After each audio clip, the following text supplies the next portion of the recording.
is on the idea of weapons of influence. This is a term first coined by Robert Cialdini in his book Influence, Science and Practice of Persuasion. And really, weapons of influence are tactics and strategies you can use to influence others around you. They could be friends, business partners, clients, potential clients, media, professionals. And the word weapons and influence, it sounds kind of manipulative and kind of violent actually combined. But really what this is effective communication to persuade the interests of others. And this is really important. It happens every day whether you like it or not.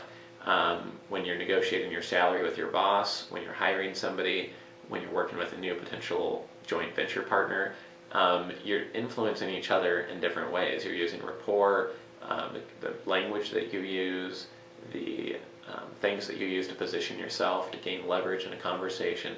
These are all things you're using to influence the end result. And what weapons of influence are basically specific strategies and tactics you can use to influence other people. For example, there's one called oscillation, where basically if you submit a new idea or come at something from a brand new angle or submit an idea which is radical, it's going to kind of wake up the person, engage them, and kind of grab them and bring them into the conversation because it seems very innovative and it's something new. It's basically a new thing or idea that they have to adjust to.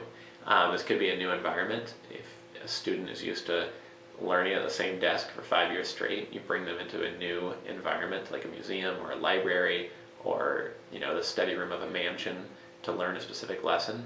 It's going to open them up to being influenced or to learning new things typically more quickly because they're adjusting to all this newness and this new information and new environment.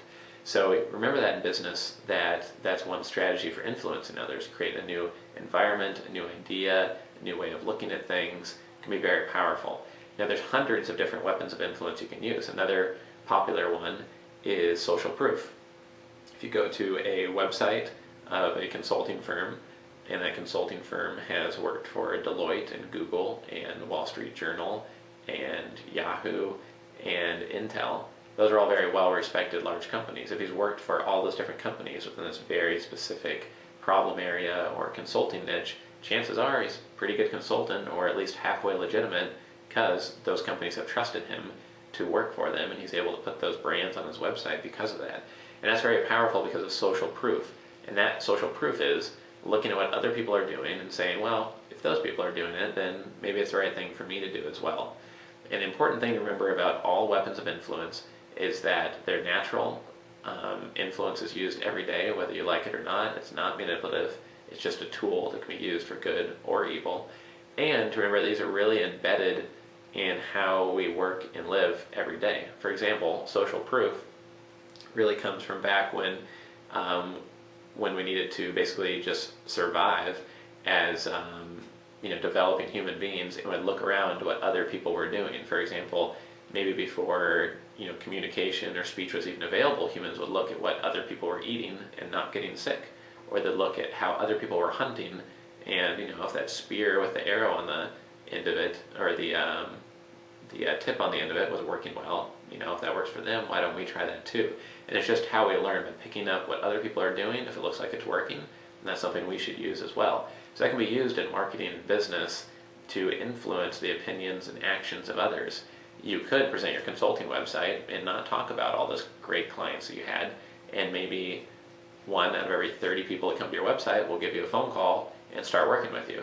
But if you leverage the fact that you've worked with those great clients and put that really boldly on the front page of your website, maybe 1 of every 10 people will call you because they'll know you're the real deal and you've been tested and proven by these other companies, and that'll trust them to work with you because they'll think that your solution works.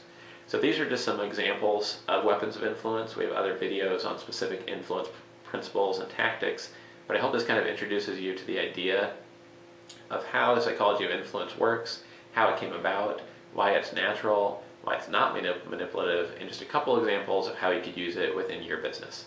Again, this is a businesstraining.com video where you can earn proven master's level qualifications to make more money.